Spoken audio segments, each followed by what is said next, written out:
O Senhor esteja convosco.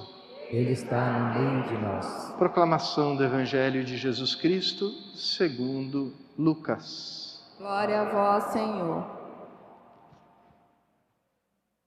Naquele tempo vieram algumas pessoas, trazendo notícias a Jesus a respeito dos galileus que Pilatos tinha matado, misturando o seu sangue com o dos sacrifícios que ofereciam. Jesus lhes respondeu: Vós pensais que estes galileus eram mais pecadores do que todos os outros galileus por terem sofrido tal coisa? Eu vos digo que não. Mas se vós não vos converterdes, ireis morrer todos do mesmo modo. E aqueles 18 que morreram quando a torre de Siloé caiu sobre eles, pensais que eram mais culpados do que todos os outros moradores de Jerusalém? Eu vos digo que não. Mas se não vos converterdes, ireis morrer todos do mesmo modo. E Jesus contou esta parábola. Certo homem tinha uma figueira plantada na sua vinha. Foi até ela procurar figos e não encontrou. Então disse ao vinhateiro: Já faz 3 anos que venho procurando figos nesta figueira e nada encontro. Corta-a, porque está ela inutilizando a terra? Ele, porém, respondeu: Senhor, deixa a figueira ainda este ano. Vou cavar em volta dela e colocar adubo.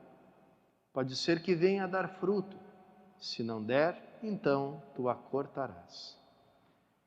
Palavra da salvação. Glória a vós, Senhor.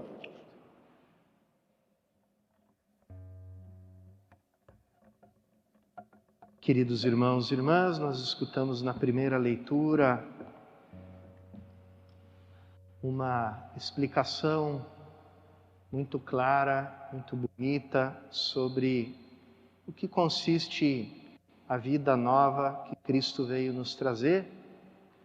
Jesus não veio ao mundo para nos dar palavras bonitas, frases motivadoras, nem sequer para colocar mais uma religião no mercado das religiões do mundo. Ele veio para nos trazer uma vida ressuscitada, para dar início a uma nova criação. Eis que eu faço novas todas as coisas. E essa nova criação surge da sua ressurreição. Cristo, ao vir ao mundo, assume a nossa condição mortal. E que tinha acontecido? O homem, ao se separar de Deus, ficou preso e escravizado pela natureza, pelos ritmos naturais, pela reação natural das coisas. O homem que foi criado em comunhão com Deus e Senhor da natureza, e isso inclui a sua própria natureza, ele, ao se desligar de Deus, não é mais senhor, mas escravo. Quando a gente lê no Gênesis as palavras que Deus dirige para a mulher e para o homem, a gente nota ali que Deus está se referindo à vida natural, o esforço que o ser humano, como todo animal no mundo, tem que fazer para sobreviver, o parto difícil da mulher, a atração e a dominação, a hierarquia entre os dois, e depois a morte, a volta ao pó. Tudo isso são as formas de existir próprias do mundo natural, do mundo da natureza que a gente conhece. E é interessante, ontem um casal falava assim, eles têm uma filha pequena e diz assim: a gente se esforça para dar o bom exemplo para nossa filha, porque o mal ninguém precisa ensinar para ela. A criança aprende sozinha aprende sozinha a mexer no que não deve, aprende sozinha a desobedecer, aprende sozinha a mentir, a enganar, né? E o marido, né, os dois, um casal muito jovem, dizia assim, ninguém pode negar, diante de uma criança, ninguém pode negar a realidade do pecado original. Parece que a criança já vem de fábrica, já sabendo pecar, né? E aí eu fiquei refletindo sobre isso, né? E pensando, não é que a criança é má e pecadora, ela simplesmente vive uma existência segundo a natureza. Então, a existência segundo a natureza é quando cada um procura a sua própria sobrevivência. E para isso não importa enganar, mentir, matar, fazer o que outros proibiram, né? Então, aquele egoísmo próprio de todo ser vivo, né, que vive na natureza, né? A família dos leões, se o leãozinho pequeno pisa num espinho e começa a andar mais devagar porque a patinha está ferida, ninguém se volta para trás para acompanhar o ritmo dele, para curar a patinha dele. Eles deixam o leãozinho para trás para ser comido pelas hienas. E isso não tem problema nenhum na natureza. A natureza é um relógio, é a lei do mais forte, a lei da sobrevivência. É assim que ela funciona. Mas isso se torna um problema muito grande quando o ser humano vive aprisionado disso, porque nós não fomos chamados a viver segundo essa lei da natureza, que é a lei cruel, a lei do mais forte, a lei da ação e da reação. Nós fomos chamados para uma outra vida. E aqui é o drama do ser humano. Para nenhum animal ou planta, a morte é um drama. Pelo contrário, né, o morrer faz parte do ciclo da natureza, o ciclo da vida. A morte é necessária para renovar a vida. Mas para o ser humano, sempre a experiência da morte é uma experiência brutal. Ninguém se acostuma. Todo mundo sabe, né? Todos nós sabemos desde que nós nascemos que um dia nós vamos morrer, né? É a única coisa que é comum para todos nós, né? Como diz um ditado italiano, né? Depois do jogo de xadrez, o peão e o rei vão todos para a mesma caixa, né?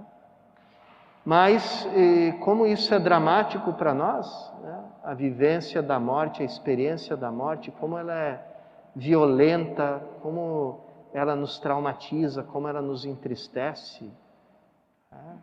Que nós não fomos criados para viver segundo o ciclo da natureza, para viver simplesmente como animais. Nós temos uma outra vocação.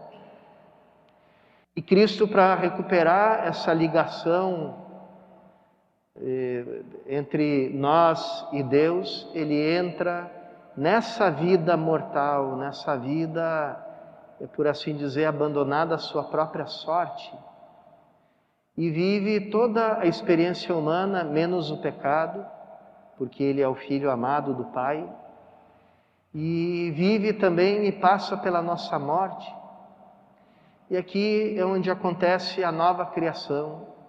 Cristo vivendo a morte como oferta de amor, como obediência ao Pai, destrói o princípio da morte, que é o não amor, a não obediência, a revolta contra Deus.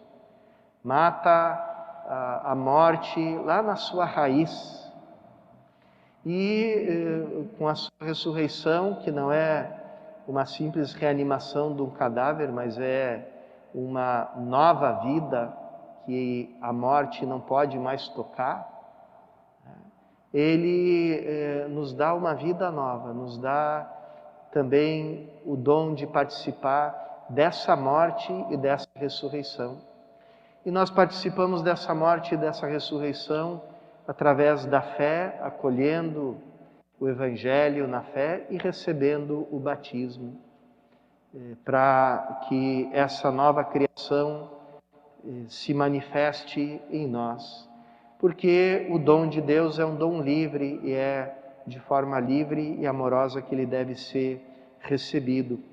Então, São Paulo fala sobre isso, que a lei do Espírito que dá a vida em Jesus Cristo nos libertou da lei do pecado e da morte, condenou o pecado em nossa condição humana, para que para que nós não procedamos mais segundo a carne, quer dizer, segundo a natureza, mas segundo o Espírito, ou seja, o amor de Deus, o amor que nos une com Deus, porque esse é o Espírito Santo, é o amor de Deus, o amor do Pai e do Filho que é derramado sobre nós para que a gente tenha comunhão com a vida divina. Então, aqui começa toda a transformação da nossa vida, viver a vida nova, viver a vida no Espírito. Ele diz, as tendências da carne, as tendências da natureza são inimizade contra Deus. Os que vivem segundo a carne não podem agradar a Deus. Os que vivem segundo esse egoísmo que está bem e é ordenado para os animais, mas para o ser humano é inadmissível, ele desagrada a Deus. E se Cristo está em nós, nós vivemos nele, nós somos um só em Cristo ressuscitado, somos membros do seu corpo ressuscitado. Então, embora nosso corpo esteja ferido de morte por causa do pecado, nosso espírito está cheio de vida, graças à justiça, quer dizer, a esse restabelecimento, a justiça original do estado de graça, de amizade com Deus. E esse é o dom, irmãos e irmãs, que nós recebemos. Cristo, como falou na parábola da figueira, não nos deixou ali simplesmente para nós sermos cortados porque não dávamos fruto. Pelo contrário, Ele veio até nós, nos curou, nos restabeleceu, nos deu uma nova vida para que a gente possa dar o fruto que Deus espera de nós. Peçamos nessa Eucaristia a graça dessa vida no Espírito, de nos abrirmos cada vez mais a ela, para darmos frutos segundo Deus e manifestarmos a vida nova que Cristo nos deu.